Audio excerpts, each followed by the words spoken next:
আজকের দিনে দাঁড়িয়ে বলতে পারি সমস্ত অপমানের জবাব, একদম যোগ্য জবাব আমরা দিতে পেরেছি। আমরা আইনি পথেই দিয়েছি, আমরা কোনো ধ্বংসাত্মক পথে কোনো কিছু ছিনিয়ে আনিনি। দীর্ঘ 2.5 বছরেরও বেশি সময় ধরে আইনি পথেই আমরা লড়াই করেছি। আজকের দিনে সেই লড়াইয়ের আমরা সুফল পেয়েছি, আমরা সঠিক সেটারই প্রমাণ পেয়েছি। সত্যমেব জয়তে, তো আমাদেরই কথা, আমাদের সবসময় আমাদের এখানেই সর্বত্র এটাই লেখা থাকে, এই কথা এখানে ধ্বনিত হয়, সত্যমেব জয়তে।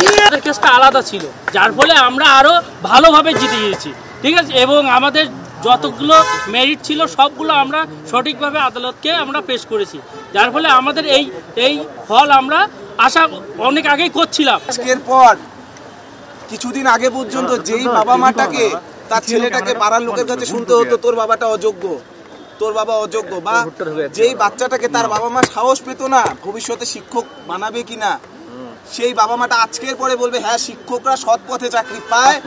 আমাদের দেখে বলতে পারবে না যে ওই মাস্টারমশাই আসছেন, ওনার নামে কোনো কেস আছে, বা তার গার্জেন বলতে পারবেন না যে এরকম কোনো দাগ ছাড়া সেই সব কথা এখন আর বলে এই অবস্থা নেই বলার। আনন্দটা উপভোগ করছি, সেই জন্য এতক্ষণ কোনো বাইট দিচ্ছিলাম না। আমাদের উজ্জয়ী নিয়ে এলো, এসে আপনাদেরকে বললাম, দেখেই বললাম, তাই এই আনন্দটা উপভোগ করতে দিন। একটাই কথা বলার, আমরা বিনা দাগে বেরিয়ে আসি।